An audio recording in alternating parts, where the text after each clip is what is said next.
कर्मण्येवाधिकारस्ते मा फलेषु कदाचन मा कर्मफलहेतुर्भूः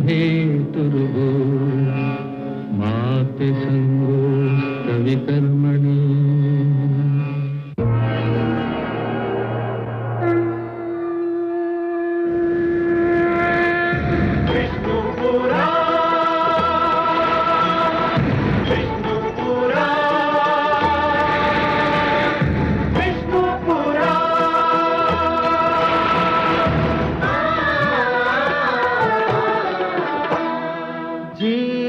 ज्ञान ब्रह्म ज्ञान अथ श्री विष्णु पुराण ओम की कथा महान जय श्री विष्णु पुराण विष्णु पुराण विष्णु पुराण विष्णु पुराण प्रगटे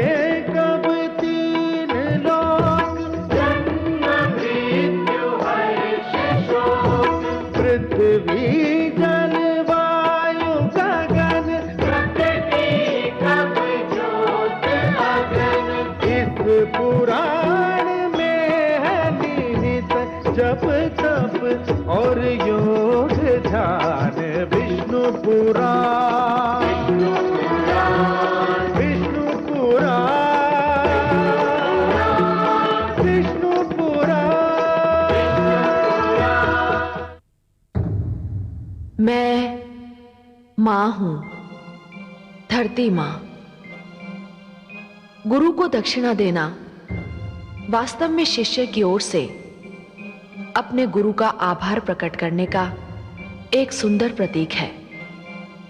शिष्य को गुरु वो धन देता है जो न केवल इस संसार का सबसे बड़ा धन है, बल्कि ये धन उसे कोई और दे ही नहीं सकता। कभी कभी माता पिता भी अपनी संतान को यह धन देने में समर्थ नहीं होते। ऋषि जमदग्नि ने परशुराम को युद्ध शास्त्र सिखाने से इनकार कर दिया था। उसे यह शिक्षा देवाधिदेव शिव शंकर से मिली। ऐसे महान गुरु की गुरु दक्षिणा भी छोटी मोटी नहीं हो सकती। इसलिए जब भोलेनाथ ने परशुराम से आदि गुरु दक्षिणा के नाम पर लंकापति रावण को सहस्रार्जुन के कारागार से मुक्त कराने की बात कही, तो मैं जान गई कि यह कोई साधारण कार्य नहीं होगा। अवश्य ही इसमें जान को जोखिम होगा। और अब मुझे विश्वास हो चला है कि यह एक कठिन अभियान है।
प्रणाम लंकेश्वर।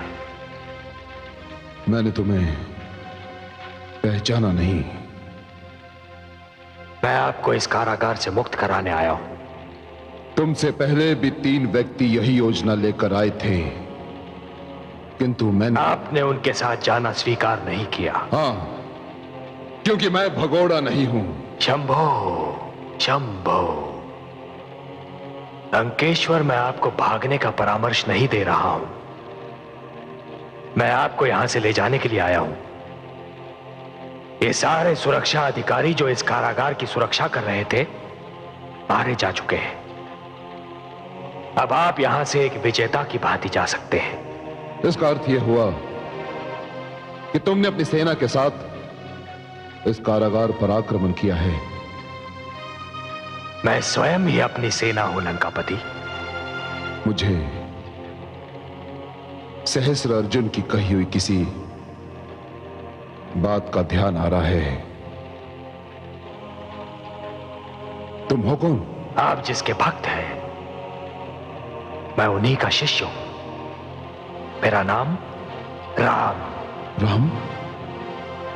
हाँ लंकापति रावण, राम, ऋषि जमदग्नि का पुत्र, जिसे उसके गुरु ने परशुराम बना दिया।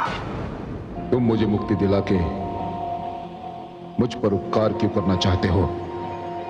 क्योंकि मैं आपके उपकार का ऋण चुकाना चाहता हूं। मैंने? किंतु मैंने कौन सा उपकार किया है तुम पर? मेरे गुरु शिव शंकर ने मुझे आदेश दिया है लंकापति कि यदि मैं आपको इस कारागार से मुक्त करा दूं, तो वो मेरी ओर से उनकी आधी गुरु दक्षिणा होगी। गुरु दक्षिणा का साधन जुटाने में आपने मेरी सहायता की है, यह उपकार ही तो है।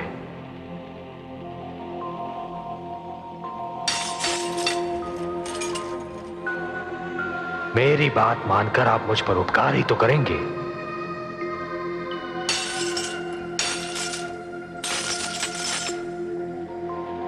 अब आइए, इस 4 दीवारी के बाहर स्वतंत्रता आपकी प्रतीक्षा कर रही है।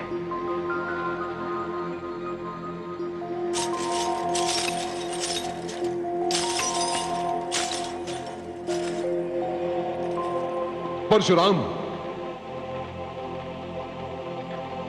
आप मुझे राम ही कहिए लंकापति रावण।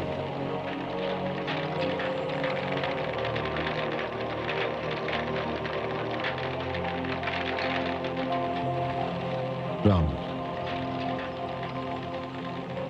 इस समय स्वतंत्रता के बदले कुछ भी देने की स्थिति में नहीं हूं मैं, किंतु तुम किसी भी समय कोई भी वस्तु मुझसे मांग सकते हो। इसका अधिकार मैं तुम्हें देता हूं। मुझे किसी भी वस्तु की आवश्यकता नहीं है लंकेश्वर। हाँ, एक बात अवश्य कहना चाहता हूं। क्या कहना चाहते हो? आपने कारागार में एक लंबी अवधि बिताई है। आपको यह ज्ञात हो चुका है कि एक बंदी का जीवन कितना अपमानजनक और कष्टदायी होता है। जान चुका हूं, भली भांति जान चुका हूं मैं। तो फिर अपने राज्य में किसी भी बंदी का अपमान मत कीजिए, किसी भी बंदी को कष्ट न दीजिए। बस यही मेरी कामना है। मैं तुम्हें वचन देता हूं राम,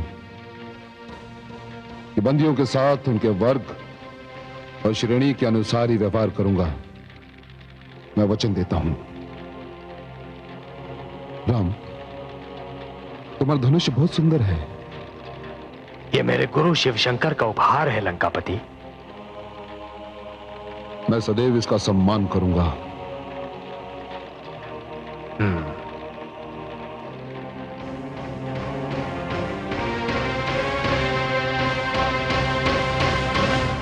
पिताश्री ने जब से लंका नरेश रावण को बंदी बनाया है, हमारे राज्य के प्रति सारे विश्व में आदर और भावना बढ़ गई है। कोई कल्पना नहीं कर सकता था कि पिताश्री रावण जैसे शक्तिशाली सम्राट को चूहे की भांति पकड़कर पिंजरे में बंद कर सकते हैं। और तो और इस घटना के उपरांत चारों ओर से हमें मैत्री के संदेश मिलने लगे हैं। परंतु आश्चर्य मुझे इस बात का है कि लंका वालों ने अपने नरेश को मुक्ति दिलाने का प्रयास क्यों नहीं किया? हो सकता है कि वे प्रसन्न हो कि ऐसे मूर्ख और अभिमानी राजा से उन्हें मुक्ति मिल गई है। मन ही मन वे हमारे पिताश्री का आभार प्रकट कर रहे हो।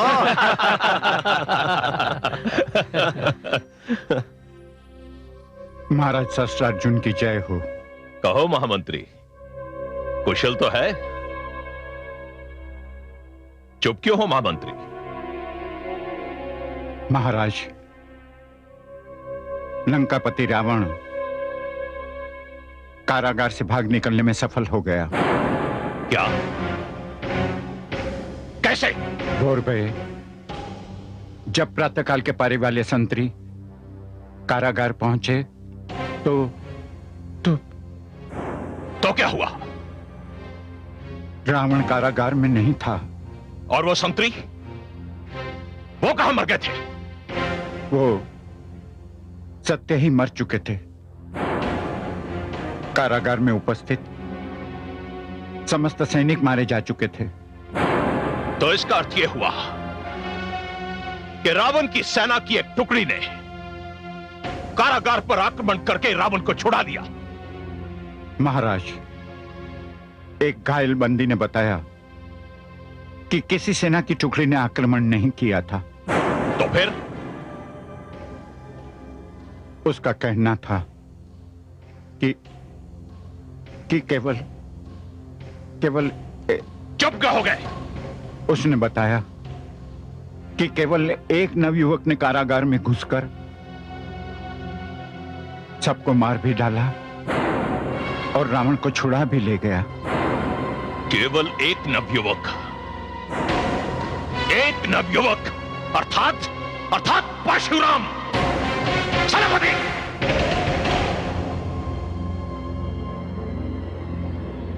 आज्ञा महाराज।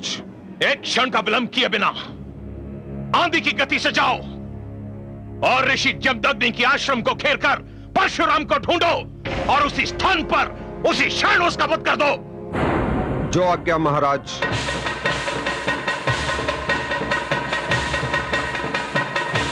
परशुराम,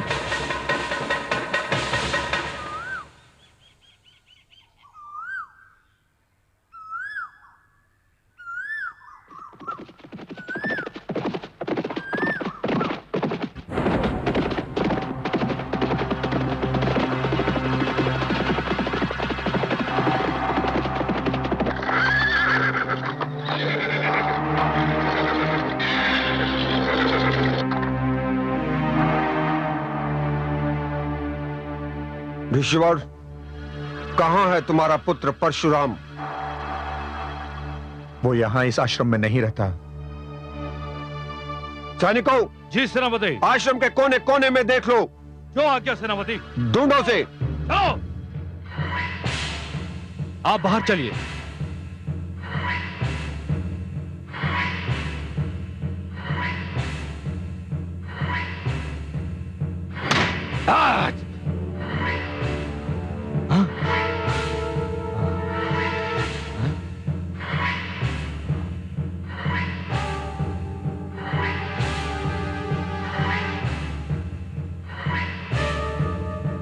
चलो।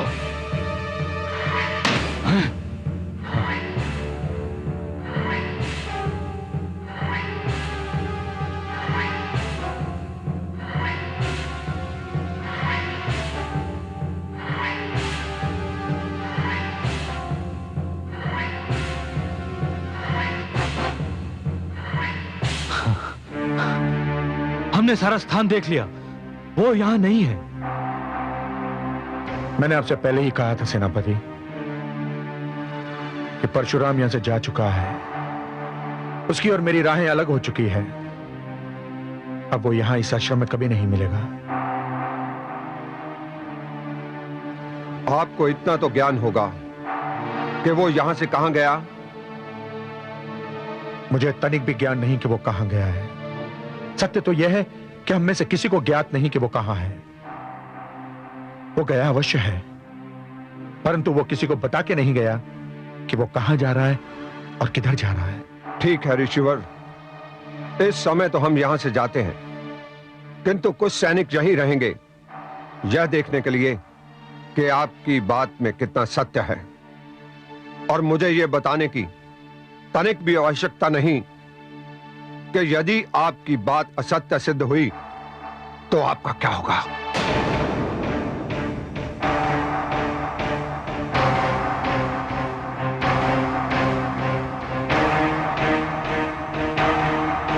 चलो।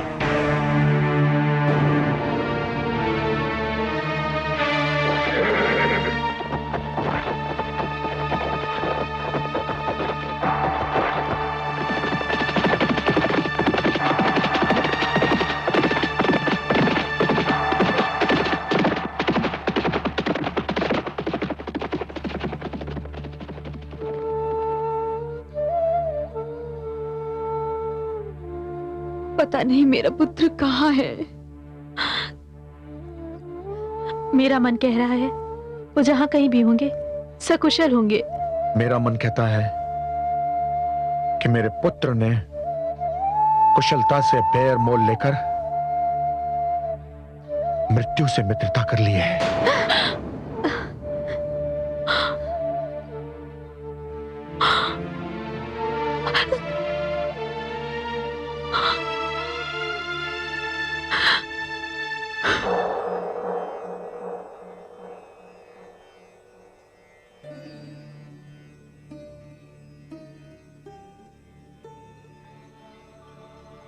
शंभो, हे शिव शंभो। मेरे स्वामी तुमसे अत्यंत प्रसन्न है वत्स। हे देवाधिदेव, हे गुरुदेव, क्या आदि गुरु दक्षिणा देने में मैं सफल हुआ? क्या मेरी ये तुच्छ भेंट आपने और माता ने स्वीकार कर ली? इसे तुच्छ न कहो शिष्य, तुमने तो एक महान कार्य संपन्न किया है। मैंने तो केवल तुमसे आधी गुरु दक्षिणा मांगी थी, परंतु तुम्हारे वीरता के प्रदर्शन को देखकर मुझे ऐसा प्रतीत हो रहा है मानो मुझे अपनी संपूर्ण गुरु दक्षिणा मिल गई हो। नहीं गुरुदेव, मुझसे सेवा का अवसर न छीनिए। मेरी एक विनती है, लंकेश्वर रावण की मुक्ति को मेरी ओर से केवल आधी ही गुरु दक्षिणा समझिए। शेष गुरु दक्षिणा भेंट करने के पुण्य से मुझे वंचित न कीजिए गुरुदेव। यदि तुम्हारा यही आग्रह है शिष्य, तो ऐसे ही होगा। और यह सौभाग्य मुझे कब प्राप्त होगा गुरुदेव? उसके लिए तुम्हें कुछ समय और प्रतीक्षा करनी होगी। मैं हर क्षण प्रतीक्षा करूंगा।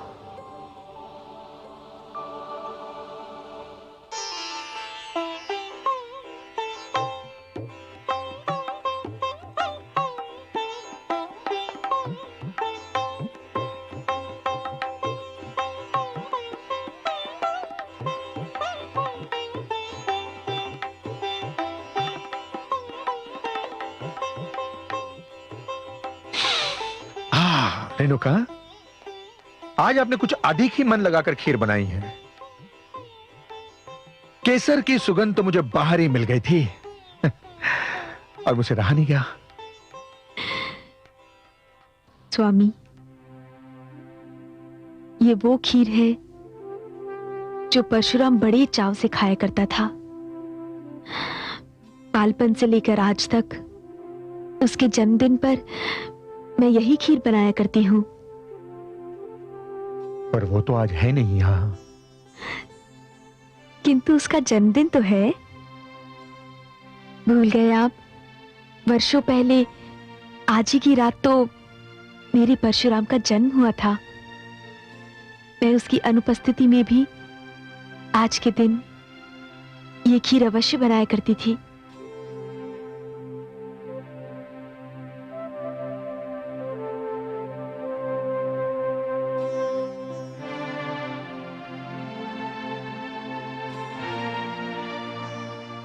क्या वास्तव में ये खीर परशुराम को बहुत भाती थी?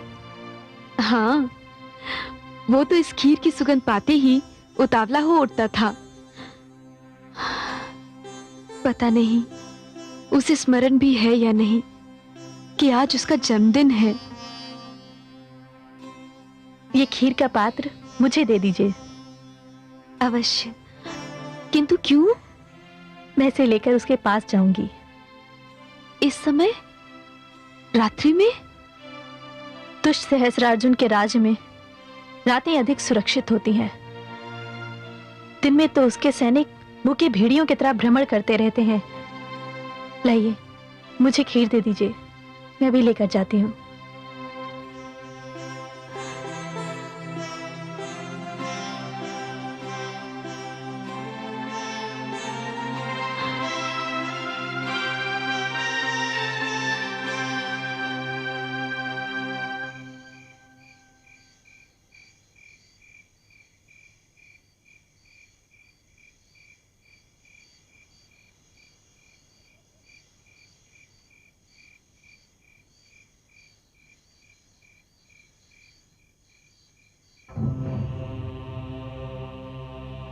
जहां तक संख्या का संबंध है, सहस्रार्जुन की सेना और हमारी सेना में कोई तुलना नहीं। हमारे एक के उत्तर में सहस्रार्जुन के पास 1 सहस्र सैनिक है। इसलिए हमारे लिए विशेष ध्यान देने का विषय यह है कि हम उनकी सेना की संख्या को घटाते रहें और स्वयं अपनी संख्या को घटने न दें। इस उद्देश्य की पूर्ति के लिए यह आवश्यक है कि हम प्रचलित युद्ध प्रणाली के स्थान पर कोई ऐसी रणनीति बनाएं जिससे सहस्रार्जुन और उसके सैनिक अनभिज्ञ हों।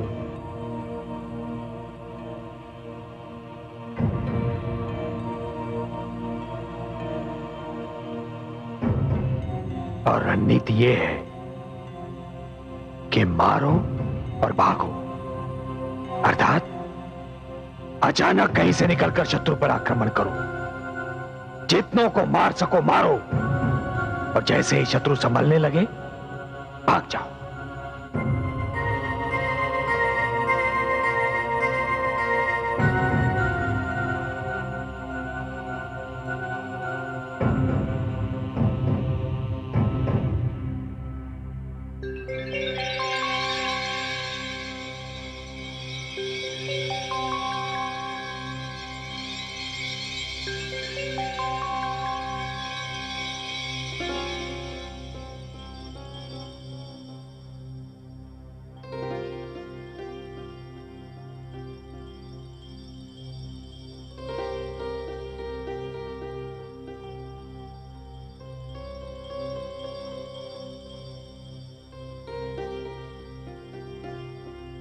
जन्मदिन की बधाई हो राम।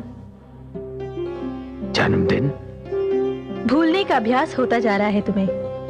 तुम ये भी भूल गए कि तुम्हारा जन्मदिन है आज।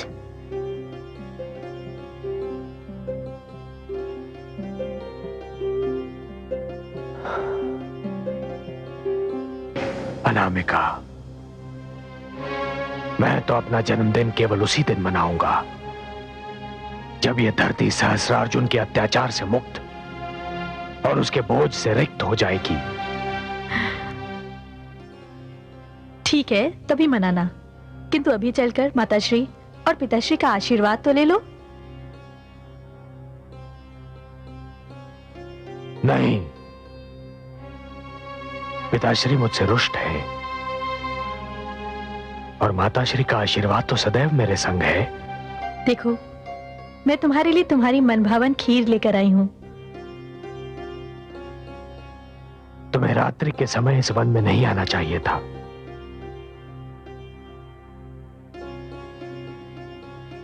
कुछ कार्य ऐसे भी होते हैं जिन्हें करने की ठान लो तो मन से सारे भय निकल जाते हैं। अनामिका, तुम एक नारी हो। भावुकता तुम्हारी शक्ति भी है और दुर्बलता भी।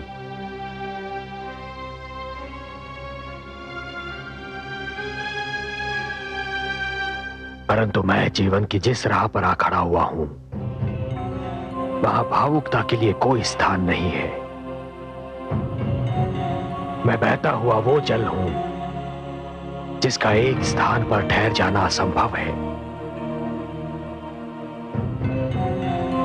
तुम्हारे पिताश्री के आश्रम में कई नेत्र ऐसे हैं जो तुम्हारे लौटने की प्रतीक्षा करते रहते हैं।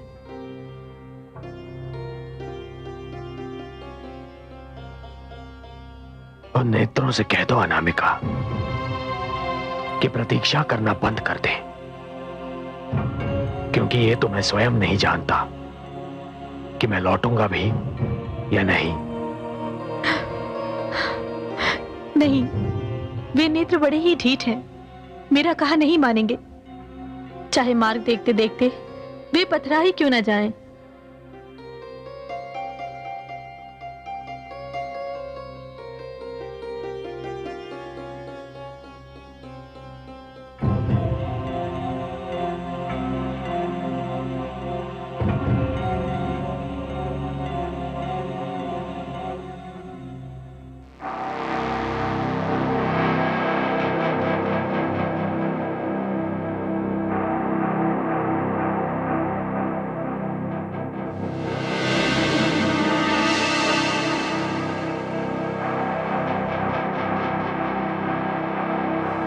महाराज की जय हो। मुझे स्मरण किया महाराज ने।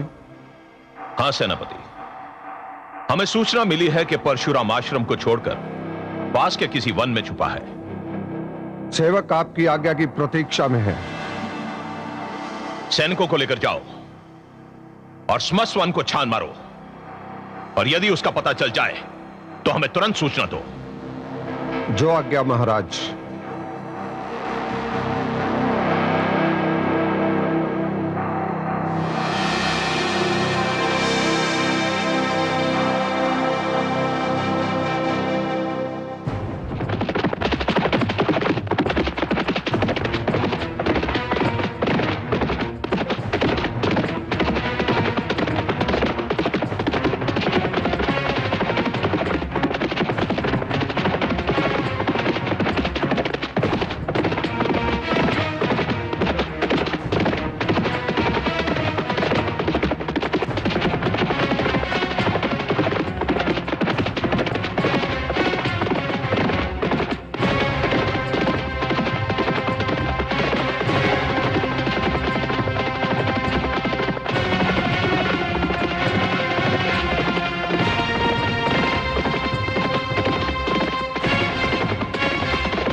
ठहरो।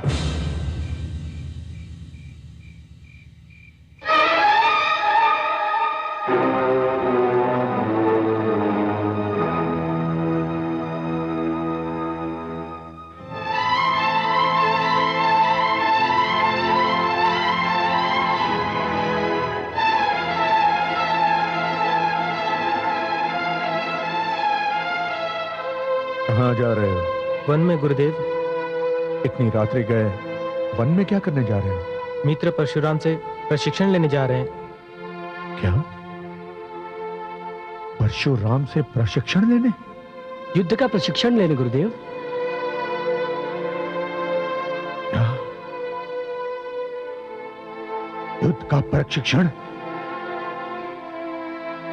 युद्ध का प्रशिक्षण? कदाचित तुम ये भूल रहे हो शिष्यों, तुम्हारे माता पिता ने तुम्हें यहां मेरे आश्रम में युद्ध का प्रशिक्षण लेने नहीं, शास्त्रीय नियमों की शिक्षा ग्रहण करने के उद्देश्य से भेजा है। यह सत्य है गुरुदेव, परंतु यह भी सत्य है कि हम केवल शास्त्रीय नियम सीखकर दुष्ट सहस्त्रार्जुन के आक्रमण का सामना नहीं कर सकते। हमें शस्त्र उठाना ही होगा, हमें युद्ध करना ही होगा। युद्ध हमारा कर्म क्षेत्र नहीं। हे गुरुदेव, समय की मांग यह है कि हमें अपना कर्म क्षेत्र बदलना चाहिए। तुम भी वही भाषा बोल रहे हो, वही भाषा बोल रहे हो जो परशुराम बोलता है, परंतु स्मरण रहे कि परिणाम क्या हुआ। आज परशुराम इस आश्रम का अंश नहीं,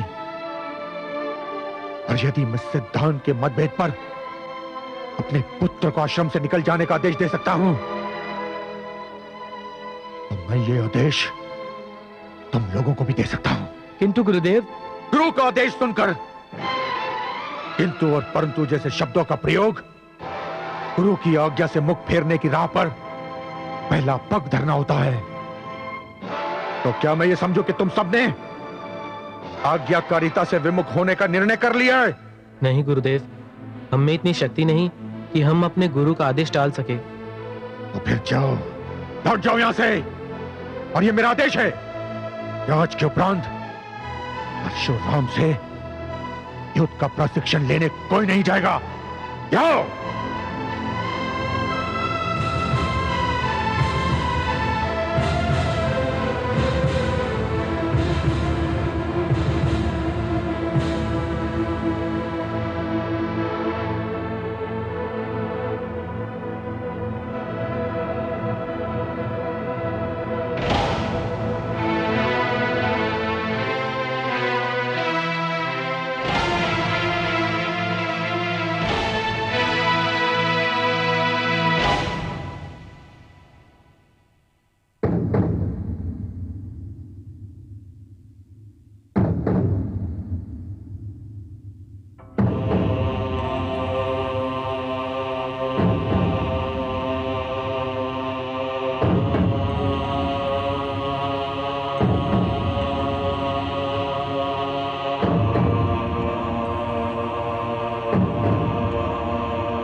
राम,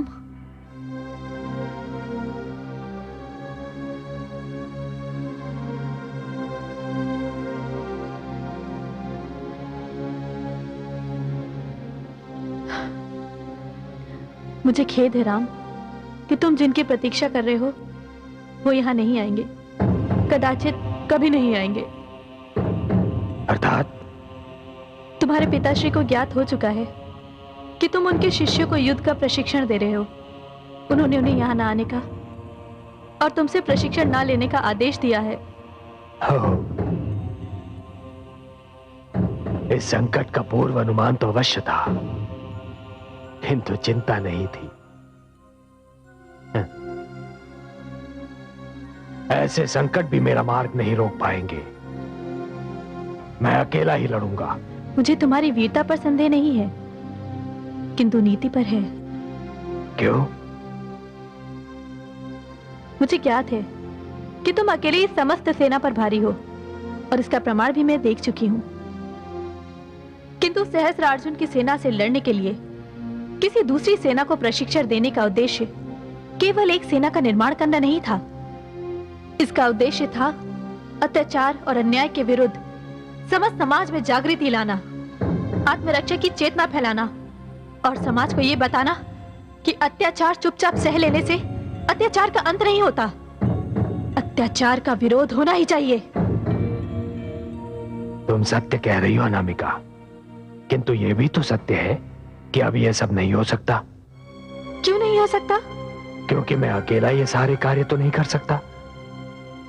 तुम अकेले नहीं हो राम, मैं हूं तुम्हारे साथ। और तुम भी क्या कर लोगी?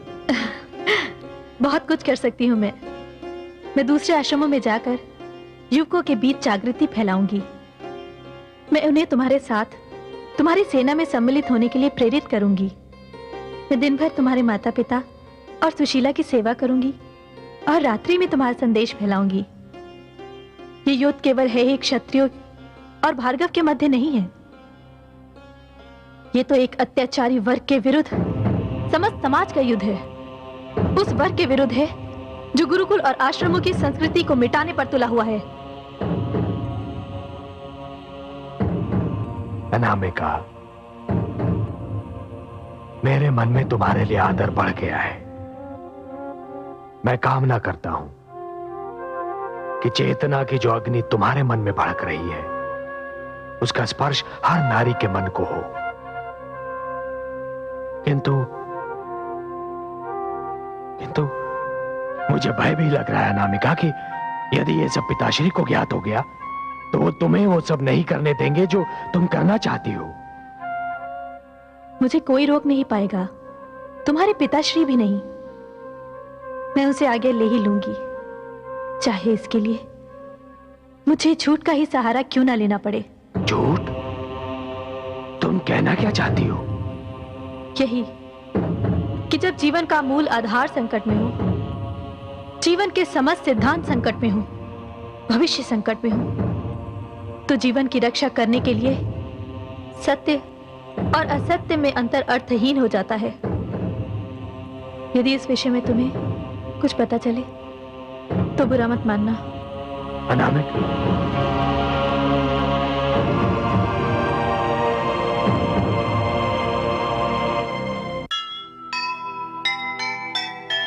अब की चिंता छोड़ दे, कल का सोच उपाय।